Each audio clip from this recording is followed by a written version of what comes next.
हज़रत याकूब अलैहिस्सलाम ने अपनी आंखें उठाई और देखा कि उनका भाई अल-ईस आ रहा है। हज़रत याकूब अलैहिस्सलाम ने उनसे मिलने के लिए 7 बार सजदा किया, क्योंकि उस वक्त ये उनका सलाम करने का तरीका था, ये उनके लिए जायज़ था, जैसा कि फरिश्ते हज़रत आदम अलैहिस्सलाम के लिए सजदा करते थे। जैसे ही अल-ईस ने हज़रत याकूब अलैहिस्सलाम को देखा, वो उनकी तरफ दौड़ा और उन्हें गले लगा लिया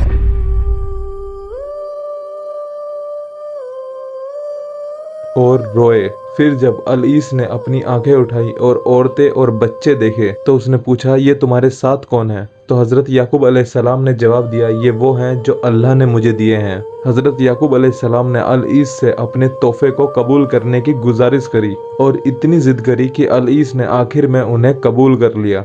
जब वो सहूर पहुँचे तो उन्होंने अपने लिए एक घर बनाया और अपने जानवरों के लिए साया बनवाया और फिर वो जेरूसलम के पास गांव के सामने कैंप लिया। उन्होंने सिकीम इब्ने हुनूर से एक फार्म खरीदा 100 बकरियों के बदले और एक अल्टर बनाया जिसे उन्होंने एल का नाम दिया। अल्लाह ने उन्हें हुक्म दिया कि उन्होंने ये अल्टर वहीं बनाया जहां आज का जेरूसलम है, और बाद में हज़रत सुलेमान अलैहिस्सलाम और दाऊद अलैहिस्सलाम के बेटे ने इसे दोबारा बनाया, और ये वही जगह है जहां हज़रत याकूब अलैहिस्सलाम ने तेल से मसा करा था, जैसा कि पहले जिक्र किया, जहां हज़रत याकूब अलैहिस्सलाम ने सपना देखा था कि एक सीढ़ी आसमान से ज़मीन तक और फरिश्ते ऊपर नीचे आ जा रहे हैं। ये वही जगह है। अहले किताब के अकॉर्डिंग दीना याकूब अलैहिस्सलाम और लिया अलैहिस्सलाम की बेटी है। सकीम इब्ने हुमुर जिससे फार्म खरीदा था, उसने उन्हें जबरदस्ती पकड़ लिया और उनके साथ जबरदस्ती की। फिर उसने अपने बाप और भाइयों से कहा कि मुझे शादी करनी है।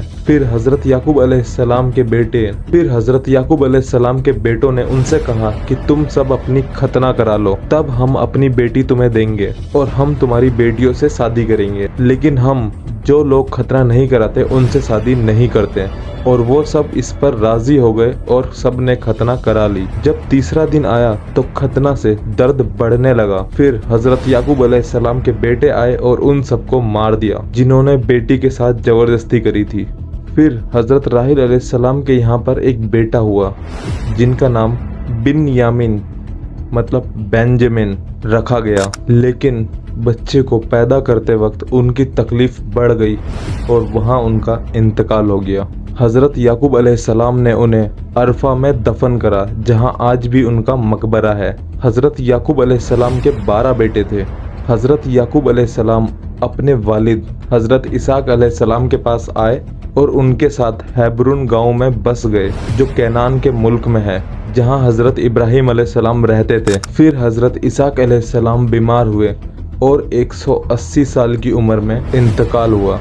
उनके बेटे अल-ईस और हज़रत याकूब अलैहिस्सलाम ने उन्हें हज़रत इब्राहिम अलैहिस्सलाम के अल खलील के साथ उनके पास दफन करा, जो हज़रत इब्राहिम अलैहिस्सलाम ने खरीदी थी। ये कहा गया कि हज़रत इब्राहिम अलैहिस्सलाम का इंतकाल 175 साल की उम्र में हुआ। अल्लाह ताला कुरान में फरमाते हैं, जो हज़रत इब्राहिम अलैहिस्सलाम के ईमान से मुंह मोड़ लेता है वो अपने आप को बेवकूफ़ बनाता है। हमने इस दुनिया में उन्हें चुना है और आखिरत में वो राइटस लोगों में होंगे।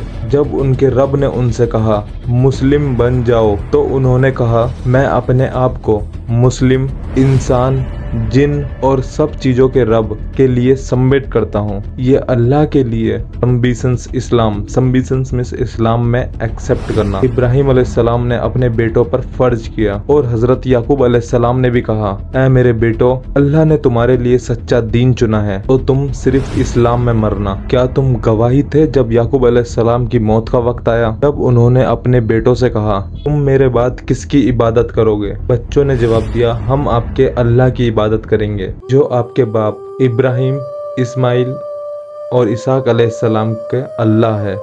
एक अल्लाह, और हम उसके लिए सबमिट करते हैं, यानी कि इस्लाम कबूल करते हैं। ये एक ऐसी कौम थी जो गुजर गई, उन्हें उनकी कमाई का इनाम मिलेगा और तुम्हें तुम्हारी कमाई का, और तुम उनसे नहीं पूछे जाओगे जो उन्होंने किया।